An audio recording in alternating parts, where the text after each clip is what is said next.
Hola, esto es Sin Manual, bienvenido. El tema de hoy, salud mental, suicidio, sobre todo suicidio en jóvenes, en adolescentes y su escandaloso incremento en el mundo entero. Hago una conexión en este momento con María Teresa Winters. Ella está en los Estados Unidos, es psicóloga, su cuenta en Instagram @coachingtherapist. Vamos a saludar a María Teresa, gracias por estar allí. Este ya es el segundo capítulo que vamos a conversar con ella acerca de estos temas vitales. Gracias, María Teresa.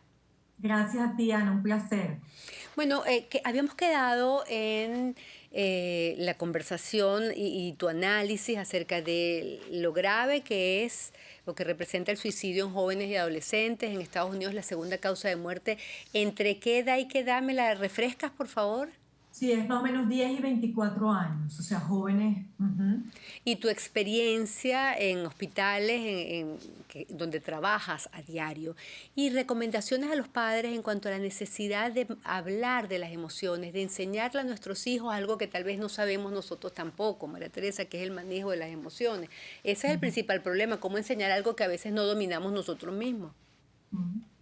Y sí, las emociones, las recomendaciones para padres que hacemos acá, bueno, hablar de las emociones, estar presentes, pues la mayor cantidad posible, tener esos momentos en familia de conversación. Pero me acordabas cuando decías esto, Ana, una manera importante de prevenir el suicidio, claro, es más amplio que esto, pero algo que es lo que yo más enseño es hablar del suicidio. Si está sucediendo tan frecuentemente, y fíjate que en las escuelas entrenan a los hijos, por lo menos acá en los Estados Unidos, los entrenan a esconderse debajo del pupitre si hay un tiroteo, por ejemplo, los entrenan a qué pasa si hay un terremoto, si hay un huracán, pero no hablan del suicidio. Chica. Y las probabilidades son muchísimo más altas de que un adolescente muera por suicidio a que muera por un tiroteo en la escuela, con todo y que sabemos que eso aquí en este país sucede, pero las probabilidades son muy bajas, lo que pasa es que lo vemos en las noticias. Fíjate tú, de verdad que yo como madre nunca le he hablado a mis hijas de suicidio y me parecía hasta este instante que te estoy escuchando un horror que ellas entiendan que hay gente que desea quitarse la vida. Y esto es lo contrario, hay que hablarles de eso. Eh, Hay que hablarlo como se habla de cómo hacerse una arepa. O sea, hay que hablarlo de la manera más natural y común que podamos, porque fíjate, uno de los mitos más grandes que hay en el tema del suicidio es que si se habla, le pones la idea en la cabeza a Ajá, la persona a que lo haga. ajá. A lo que yo respondo, bueno, si yo te digo a ti, Ana, tú has pensado en matar a tu vecino, tú no vas a decir, oye, sí, no se me había ocurrido, déjame ir a hacerlo.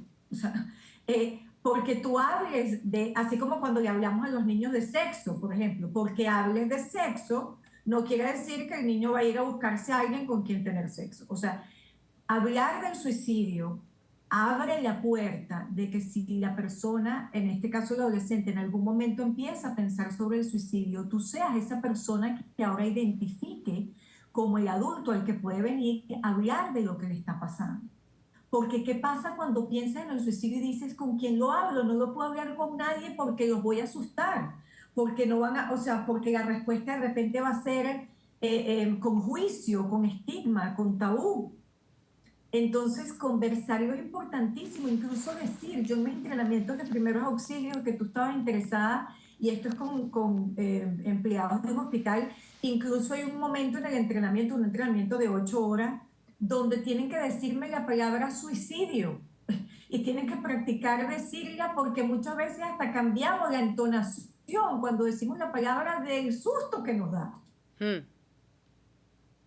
Wow. De verdad me parece interesantísimo lo que tu aporte y lo que nos estás diciendo. Y bueno, el currículum lo leí en el capítulo anterior de María Teresa, es muy amplio. Tiene más de 18 años de experiencia ofreciendo apoyo psicológico a adultos y adolescentes en clínicas comunitarias, centros de detención juvenil y práctica privada. En los últimos 10 años te has dedicado a emergencias psicológicas, ofreciendo evaluaciones de riesgo a pacientes de todas las edades, dictas clases de psicología a nivel universitario. en este encuentro a diario con la realidad, más allá de, ok, las cifras, los numeritos, no, tú lo ves, tú lo escuchas, tú lo sufres con ellos.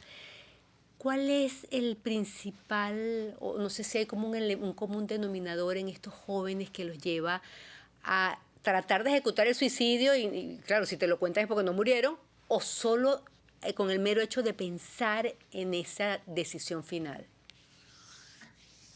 Como tú dices, estos no son números estadísticos, esta es mi experiencia mía. Te empiezo esta experiencia además diciéndote que al principio de estos 10 años yo podía llegar un día al trabajo como todos los días y no tener ningún adolescente que estuviera en las emergencias esperando o con una emergencia psiquiátrica. En los últimos 3, 4 años, o sea, ayer que estuve ahí, por ejemplo, habían por lo menos 6 adolescentes y a veces tenemos hasta 15 y tú dices qué está Dios. pasando, ¿no?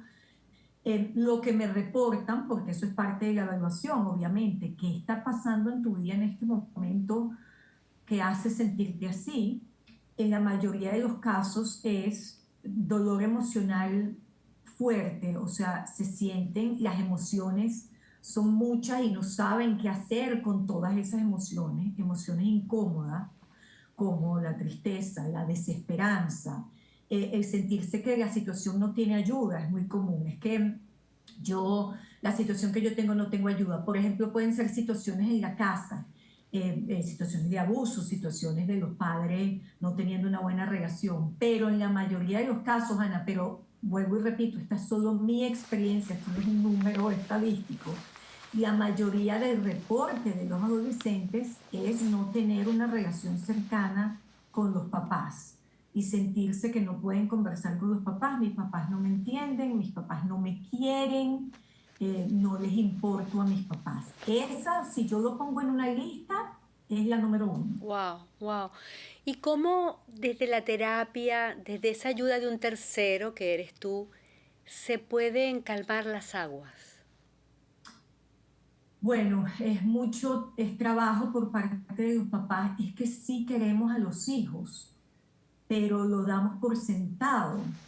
Y hay que tener estas conversaciones, hay que dar el reforzamiento, como dicen en inglés, el praise, eso de, de, de estar orgulloso de los hijos, no de repente por algo general, sino por cosas específicas, que bien hiciste esto, que mira todo el esfuerzo que le pusiste a tal y tal cosa, qué inteligente eres, que mira todos los talentos que tienes, es de verdad, o sea, si ya de por sí, Ana, el ser humano es muy bueno en darse cuenta de las cosas que hacemos mal, Oh, de los sí. defectos que tenemos, en eso todos somos maravillosos en ver, en anticipar eventos negativos en nuestra vida, todo el mundo.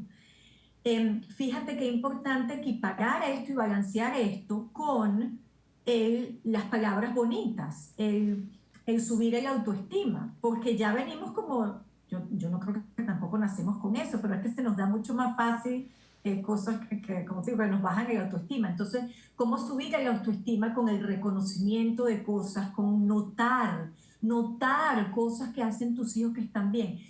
Como con los padres de adolescentes pasa mucho que nos desesperamos y notamos todo lo que están haciendo mal, el cuarto desordenado, cuando no hizo la tarea, que está en el teléfono todo el día, que no quiere conversar contigo.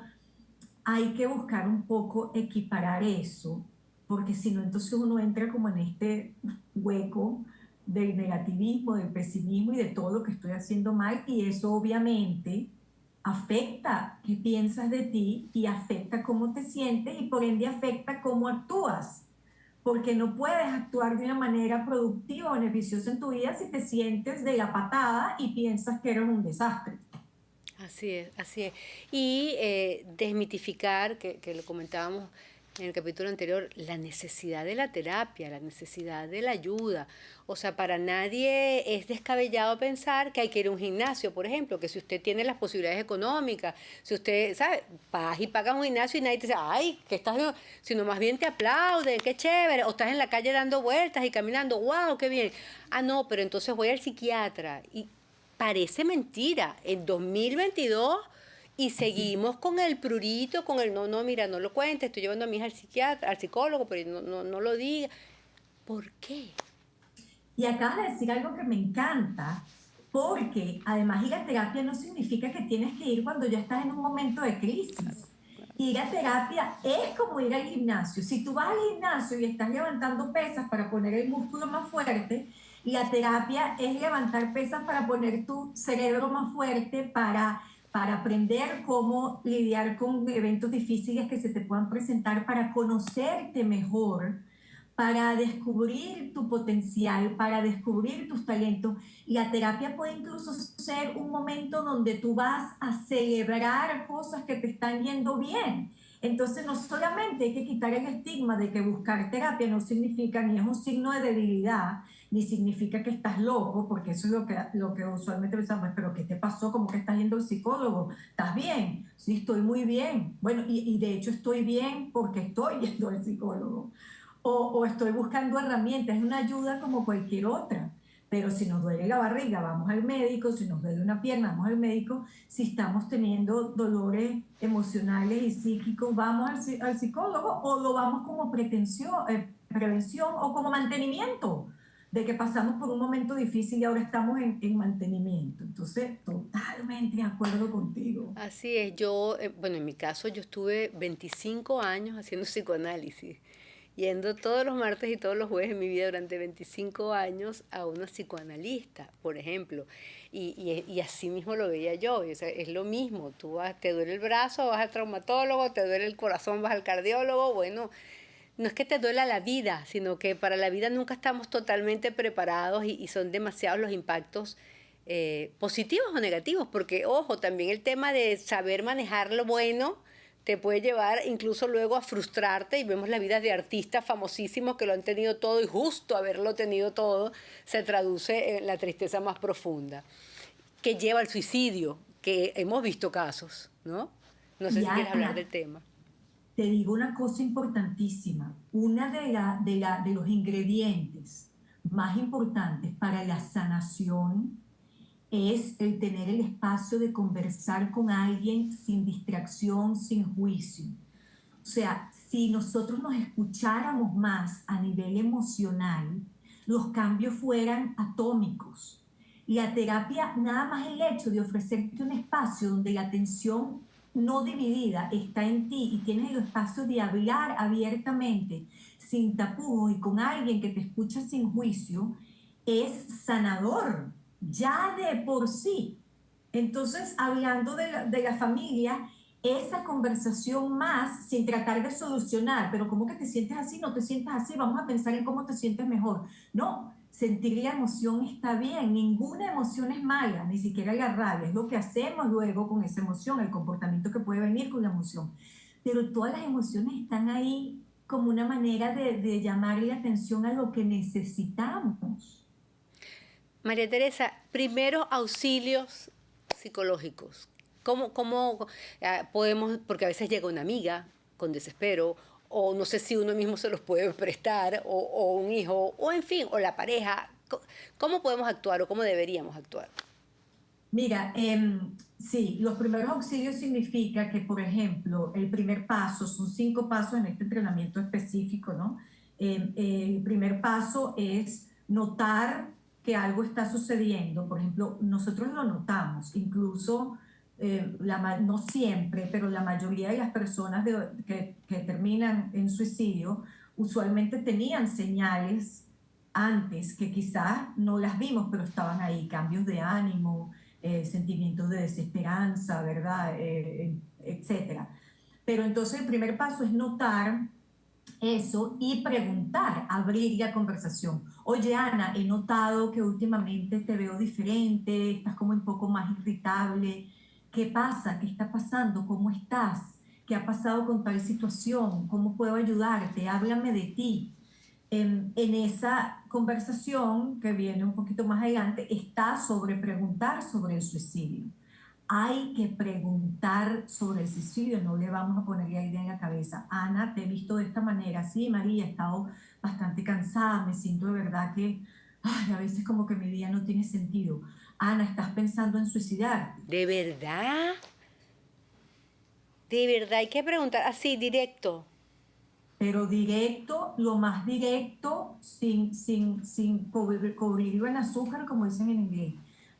Tal y tal persona, estás pensando en suicidio, estás pensando en que es mejor no vivir más, estás pensando en matarte, estás Ajá, pensando en te atajo suicidarte. ahí, María Teresa. Y me dice sí, ¿qué hace uno después? ¿Cuál es la siguiente?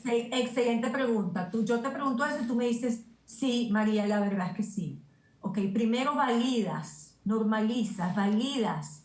Ana, siento muchísimo que te estés sintiendo así. Me puedo imaginar el dolor que has venido sintiendo para sentirte así. Luego trae un poco de esperanza, contén la situación y trae un poco de esperanza, no con culpabilidad, pero piensa si tú haces eso, cómo se van a sentir tu familia, cómo se Ujú. van a sentir tus hijas y tus amigos, y no vas a ir y Dios te va a castigar no, no, es mirada. Siento mucho que te sientas así. Muchas personas en situaciones similares a veces sentimos que la vida estamos en una situación tan difícil que no nos vamos a sentir mejor nunca, que como nos sentimos ahora no va a cambiar, pero sí puede cambiar. Sentirse mejor es posible y no tienes que pasar por esto sola. Existe ayuda. Entonces tú validas la emoción, es una fórmula de verdad. Y te juro, Ana, tan simple como suena, que yo en 18 años me ha resultado. Tú abres la conversación y haces tus preguntas, validas la emoción que la persona te está dando, le das el espacio, honras que estás sintiendo eso sin juzgar. Lamento mucho que te sientas así, me puedo imaginar cómo te estás sintiendo. Trae un poco de esperanza y luego conecta con ayuda. ¿Qué podemos hacer ahora para ayudarte? Porque tu vida es importante y te quiero vivo mañana Mm. y lo que te está pasando es importante.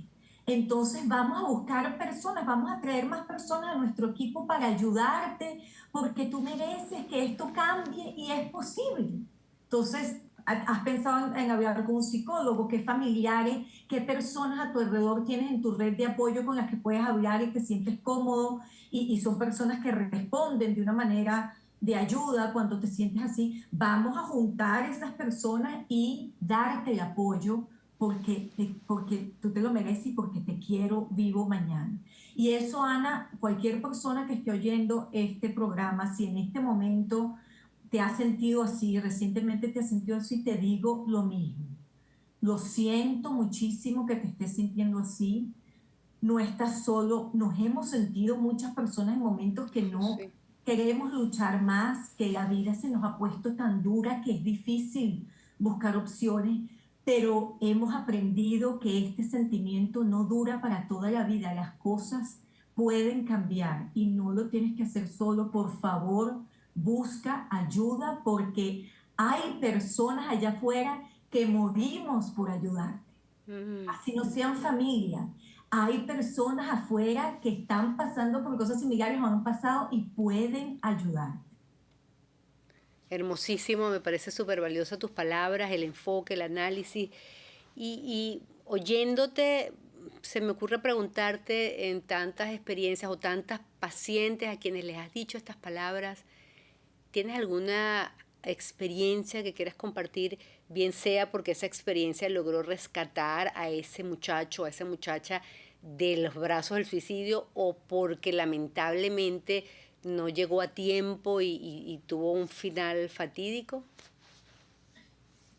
Mira, lo que amo de mi carrera es que sí ves mucho esos momentos, Ana. Es algo que como yo decía, puede tener un efecto importante en un psicólogo porque estás constantemente con ese hilo desde tu corazón hacia el corazón de otra persona, conectando a nivel emocional. Pero los cambios que yo veo cuando una persona es vista emocionalmente, cuando una persona se le da el espacio de decir eso que te decía, no estás solo, vamos a hablar de tus emociones y se trae la familia y me ha pasado con adolescentes. Yo he tenido momentos donde yo antes me paraba mucho de llorar porque ¿cómo va a llorar la psicóloga? Se supone que no debe contenerse. Hoy en día yo me dejé de eso y estoy en la habitación del hospital, por ejemplo, con el adolescente que está hablando de lo mal que se siente. Entra la mamá la traigo, hablamos de eso, le explico de una manera quizás más clara que el adolescente no ha podido tener la oportunidad o las palabras para explicar, y le digo a tu hijo, estoy pensando de hecho en un caso específico, a tu hijo le está pasando esto, tu hijo quiere saber qué tanto lo quieres, y en esos momentos que la mamá rompe en llanto, el hijo rompe en llanto, se abrazan, se empiezan a decir tantas cosas, y yo en la esquina del cuarto, igual Claro, llorando como la mamá y el hijo. claro. Y a veces esos momentos suenan simples, son momentos de transformación, de un darse cuenta, de un que te cae la locha y dice, lo demás me vale madre, como dicen. O sea, esto es más importante que nada, mi conexión con mi hijo y darle el espacio a ver cómo se siente y qué le está pasando. No sé ni siquiera si respondí tu pregunta. No vale, lo respondiste maravillosamente bien, que estoy erizada, emocionada y se nos acabó ya el tiempo. Pero lo que pienso es que al final todos los seres humanos necesitamos lo mismo, amor. Pero Sí, nos Ana. complicamos tanto, nos llenamos de tantos prejuicios.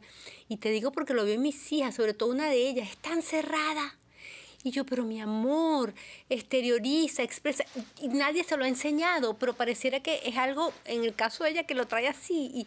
Y es eso, y al final es la misma necesidad, amor, recibir amor y poder dar amor. Y qué bella es esa escena que describiste tan hermosamente, donde se renace ese amor que estaba truncado por tantos eventos, tantas cosas del día a día que uno las va sumando en lugar de restarlas.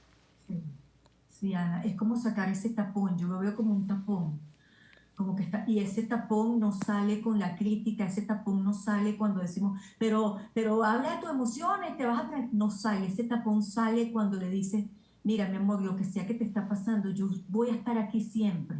El amor que yo tengo por ti es tan grande que lo que tú necesites, yo voy a estar aquí y me voy a equivocar, pero te quiero, te extraño, y hablar de esas emociones, llegar a la casa, me siento triste, ¿quién me da un abrazo aquí hoy? O sea, para que se vaya abriendo ese canal de hablar de emociones. Y completamente de acuerdo contigo, la necesidad de todo el mundo es, por favor, veámonos más emocionalmente, en la calle, notas a una persona con lágrimas en los ojos y párate. ¿Cómo estás? Te noto con qué puedo hacer por ti. Yo también me he sentido así. Conectemos en la emoción. No tiene que ser la misma experiencia. Yo no he pasado por las exactas experiencias que tú, pero sí he pasado por emociones similares. Entonces siempre se puede conectar emocionalmente, aunque sean situaciones muy diferentes. Entonces, Bueno, completamente de has hecho un acuerdo. gran aporte, bueno, lo haces todos los días, pero a la comunidad de Sin Manual con estos dos programas tan hermosos. Muchísimas gracias, María Teresa. Gracias a ti, Ana. Hasta la próxima. Hasta la próxima. Queridos amigos, y por supuesto a ustedes también les digo hasta la próxima, y la verdad, la idea es ir aprendiendo juntos, es ir ganando, aprendiendo herramientas para avanzar en la vida. Un día a la vez, sin manual. Hasta la próxima.